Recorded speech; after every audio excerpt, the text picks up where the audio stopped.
그런데 이제 알파 이야기를 조금 해보겠습니다. 알파를 추구한다는 것은 무엇일까요? 알파를 추구한다는 것은 결국 초과 수익을 내기 위해서 노력하는 것이라 할 수 있는데요. 초과 수익이란 시장 참여자 평균, 즉 주가 지수 평균보다 더 나은 수익률을 내는 것이죠. 그러면 우리는 이런 질문을 던져볼 필요가 있습니다. 왜 여러분은 시장 평균보다 스스로가 더 낫다고 생각을 하시나요? 지금 이 질문은 다름 아닌 투자 철학에 관한 질문입니다. 이 질문에 명확하게 답할 수 없는 사람은 투자 철학이 없다고 할 수 있습니다. 투자 철학이 있다고 해서 반드시 이익을 내는 건 아니지만 투자 철학이 없는 사람은 반드시 장기적으로 손실을 냅니다. 가치평가의 아버지라고 불리는 세계적인 석학인 뉴욕대 다모다란 교수에 따르면 투자 철학의 정의는 시장의 작동 원리와 투자자의 실수를 바라보는 일관된 사고방식이라 할 수 있습니다.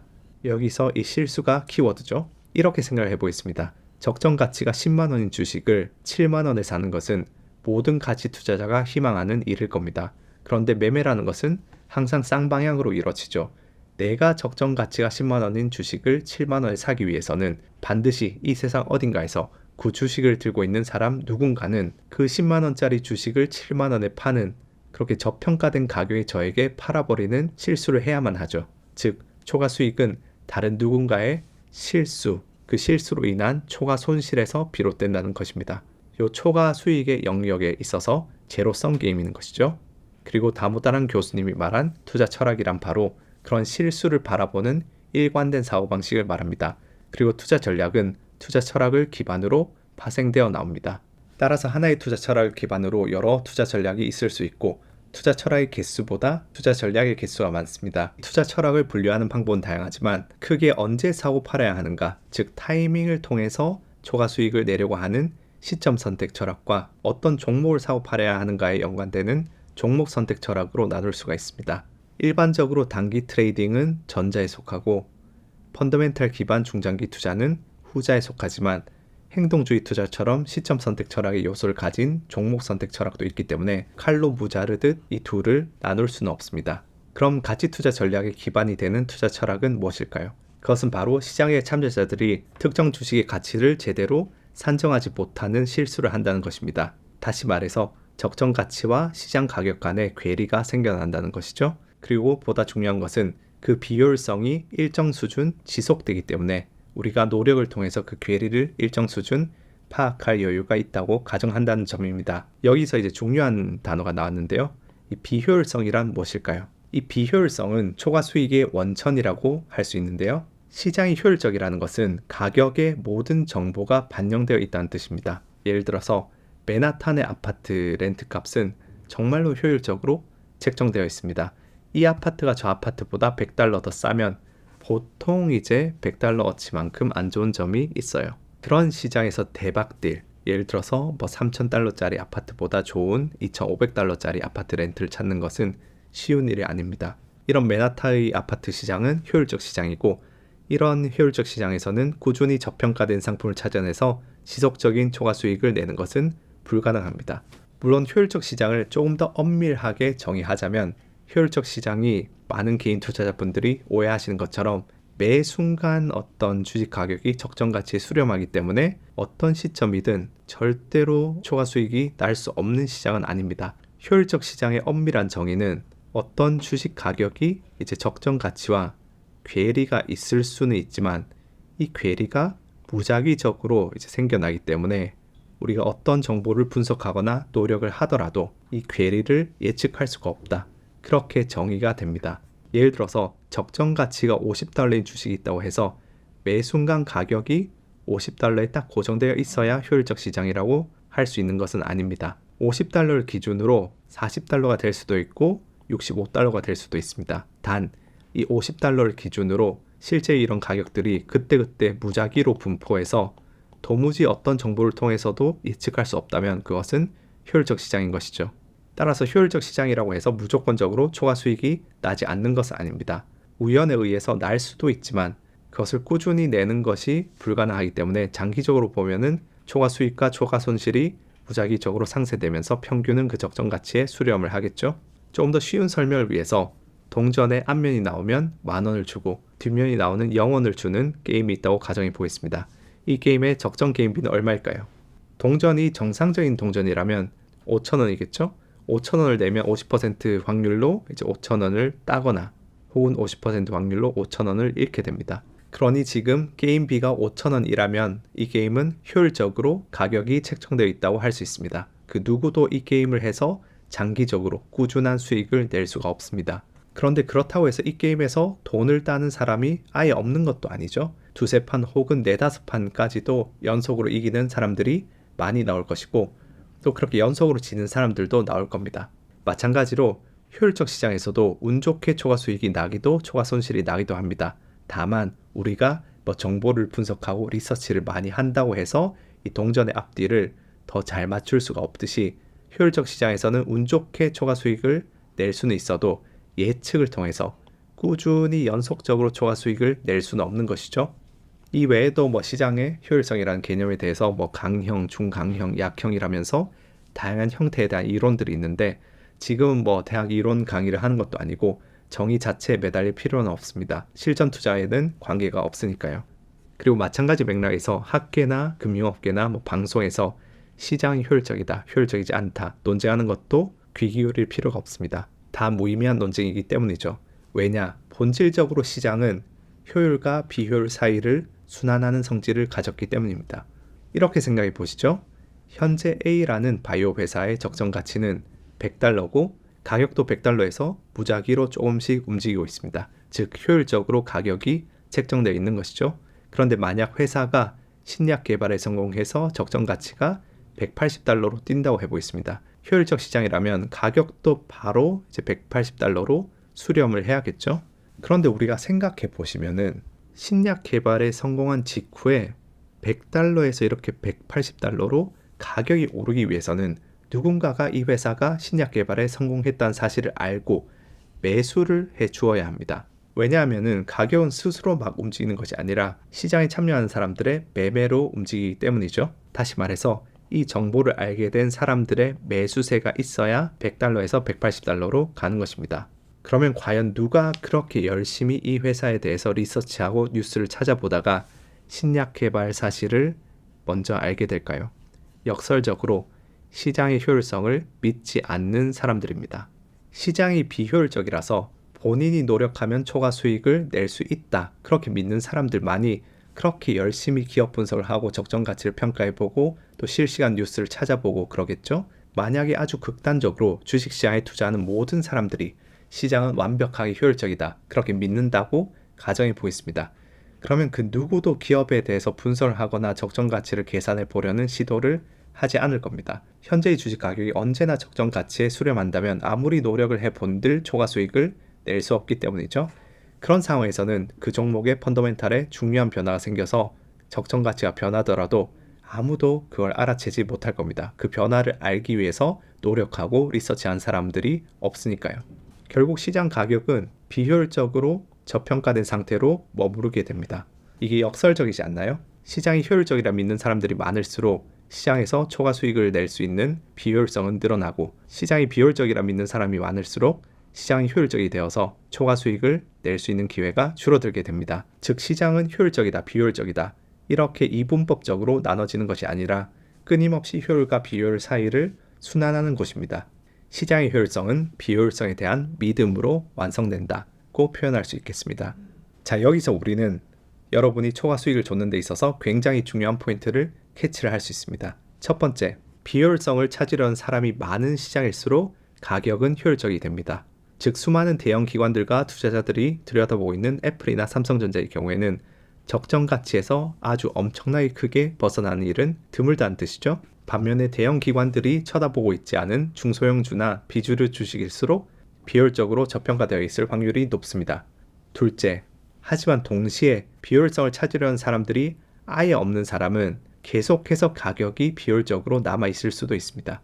저희 두매산골에 있는 땅에서 50년 후에 산삼이 날 거란 사실을 제가 알고서 헐값에 이 땅을 샀다 하더라도 그 사실이 세간에 알려지지 않은 채로 있거나 아무도 제 말을 믿어주지 않는다면 땅값은 50년 동안 오르지 않겠죠. 마찬가지로 여러분이 중소형주 중에서도 굉장히 마이너한 동전주나 비주류 주식을 열심히 리서치해서 와 이건 저평가된 기회다 그렇게 찾는다 하더라도 다른 시장 참여자들이 이걸 5년이든 10년이든 눈치채지 못하고 관심을 주지 않는다면 계속해서 해당 주식에 돈이 묶인 채로 다른 기회를 놓치는 일이 발생할 수 있습니다. 세 번째 포인트는 시장이 얼마나 효율적인지는 투자자에 따라서 상대적이라는 것입니다. 동시대를 살아가는 똑같은 개인들 사이에서도 부단히 시장에서 비효율성을 찾고 초과 수익 기회를 연구한 사람들에게는 실제로 시장이 비효율적일 것이고 아무런 노력이나 생각 없이 시장에서 투자를 한 사람들에게 시장은 효율적이라는 사실입니다. 단기적으로는 노이즈가 있고 또 변동성이 있고 또 실력과 무관하게 무작위적으로 수익이 나는 것 같을지 몰라도 꾸준히 노력한 사람에게 그만한 엣지를 가져다 주는 것이 시장입니다. 또 기술의 발전에 따라서 어떤 예전에는 굉장히 비효율적으로 남아있던 그런 기회들도 효율적이 되기도 하겠죠. 반면에 기술 발전으로 인해서 새로운 기회가 만들어지기도 하고요. 그래서 시장의 효율성이라는 개념의 기준은 이런 기술의 발전과 사람들의 태도, 부지런함, 그 다음 지식 수준에 따라서 그때그때 달라진다. 그래서 시장의 비효율성에 대해서 한마디로 요약하자면 시장은 정적으로 효율적인 것도 비효율적인 것도 아니며 계속해서 효율성과 비효율성 사이를 순환한다는 사실, 그리고 시장의 효율성은 상대적인 개념이기 때문에 노력한 사람에게는 비효율성이 여러 찾아질 것이고 노력하지 않고 아무런 생각 없는 무지성 투자를 한 사람에게는 그렇지 못할 것이라는 사실, 이런 부분을 잊지 않으셨으면 좋겠습니다. 자, 그래서 방금은 이제 투자 철학과 시장의 비효율성 그리고 초과 수익에 대해서 공부해 보았습니다. 여러분이 시간과 노력을 들여서 이 훈련 과정을 듣는 이유도 결국 초과 수익을 내기 위해서인데요. 이와 관련해서 먼저 이 말씀부터 좀 드려보겠습니다. 참가자분들 중에 어떤 분들은 유로퓨저 임직원들이 월스트리트 출신 퀀트나 트레이더들이라고 해서 무조건 수익을 낼 수 있는 엄청난 기법이나 전략을 가지고 있겠거니 기대하고 오신 분들이 계실지도 모릅니다. 그러나 아쉽게도 세상에 그렇게 항상 초과 수익을 내는 성배와 같은 기법이나 전략은 존재하지 않습니다. 그 이유는 주식의 가격이라는 것은 변화하는 경제 상황 속에서 시장의 투자자들과 투기꾼들이 어떤 태도와 행동을 하느냐에 따라서 언제나 다이나믹하게 그 레벨과 속성이 변하는 것이기 때문입니다. 당연히 시장에 참여하는 개인과 기관들의 구성과 속성이 변화하고 경제 상황이 변화하고 기술이 발전하면 그에 맞는 기법과 전략도 계속해서 변화하는 것이죠. 저희는 앞서 시장의 비효율성과 초과 수익의 본질에 대해서 배웠습니다. 어떤 전략이나 기법이 꾸준히 시장을 이기는 초과 수익을 낸다고 해보겠습니다. 그러면 시간이 지남에 따라서 그 전략이나 기법을 활용하는 사람들이 늘어나면서 그 영역은 효율적으로 변하겠죠. 그런 식으로 효율성과 비효율성은 꾸준히 순환하기 때문에 차트 매매를 하더라도 꾸준히 기술적 지표들을 트래킹하면서 기법을 수정해 나가야 하고, 퀀트 트레이딩을 하더라도 꾸준히 수익성이 악화되는 전략들은 버리거나 새로 리서치해서 개선하고 또 새로운 전략을 발굴하고 개발하는 노력을 게을리 해서는 안 됩니다.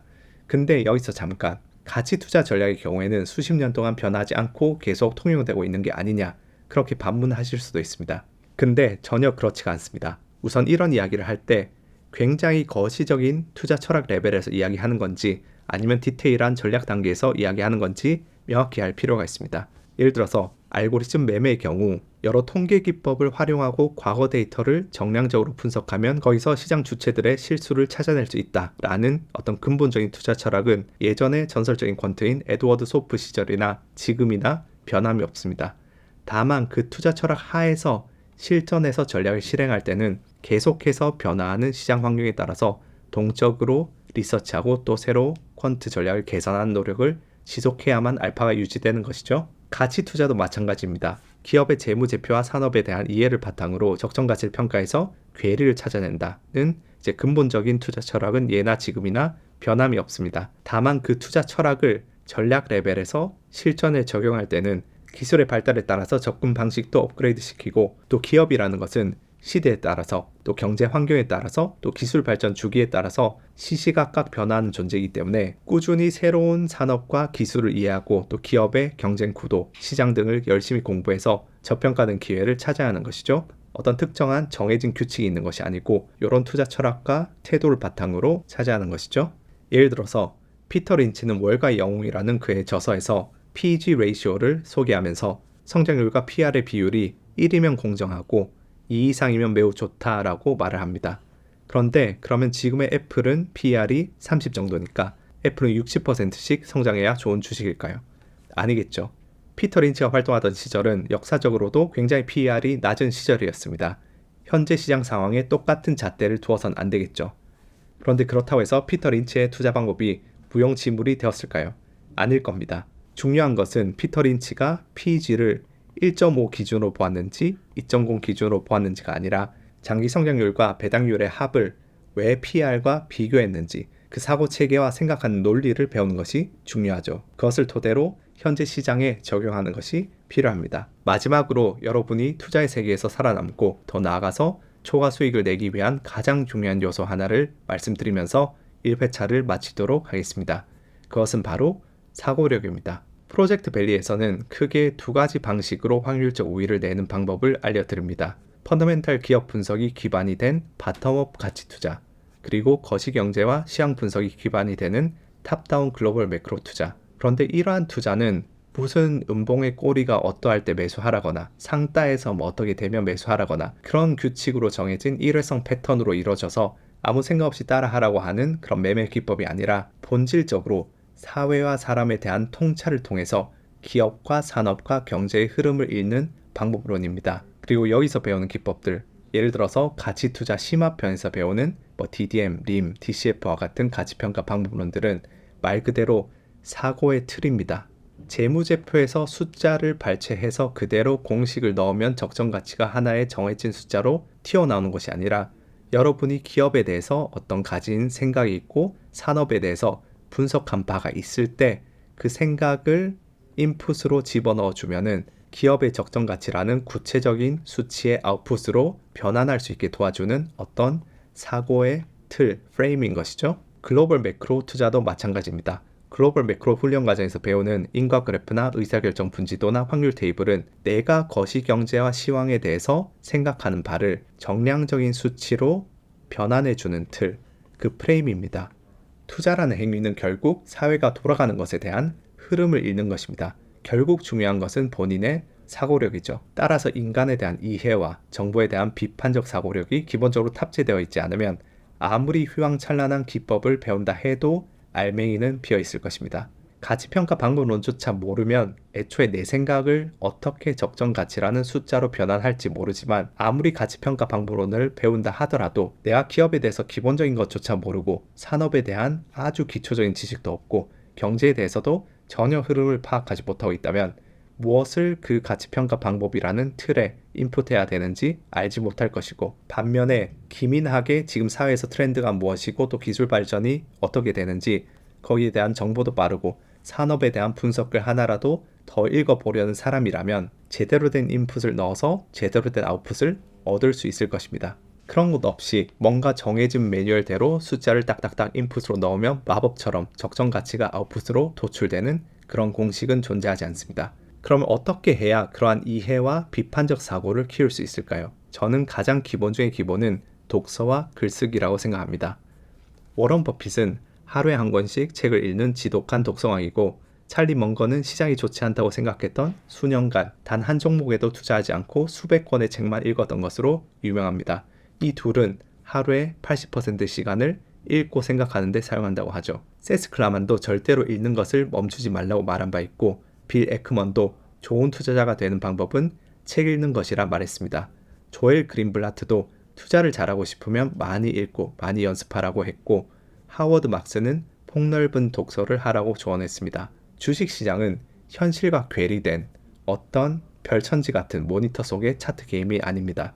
사람이 사는 사회에서 돈의 흐름을 읽고 돈을 잘 버는 기업을 골라내는 것이 주식 투자를 잘하는 본질이죠. 그렇기 때문에 사람과 사회에 대한 이해의 폭을 넓히기 위해서 꾸준히 노력을 해야 한다. 그런데 이게 쉽지 않아 보이지만 정말 다행스러운 점이 두 가지가 있습니다. 첫 번째는 투자를 잘하기 위해서 증진해야 하는 이런 사고력은 투자뿐만 아니라 인생의 모든 영역, 학업이든 커리어든 취미든 심지어 연애와 결혼, 자녀 교육에 있어서도 여러분이 한 발짝 더 나은 결정을 하게 만들어 준다는 것입니다. 두 번째는 이런 사고력을 증진시키기 위해서는 꼭 투자 관련 글만 읽을 필요는 없다는 것입니다. 물론 투자 의사 결정을 할 때는 투자 관련 분석들을 읽어야 하겠지만 근본적인 사고력을 증진시키기 위해서는 무엇이든 읽어도 무방하다고 생각합니다. 소설, 수필시, 과학, 인문학, 역사, 철학 등 투자 삶은 서로 동떨어진 것이 아닙니다. 그러니 하루 30분이라도 꾸준하게 사람과 사회와 경제에 관해서 무엇이든 좋으니 조금씩 읽어보고 그에 대해서 사고해보는 노력들을 습관화하시기 바랍니다.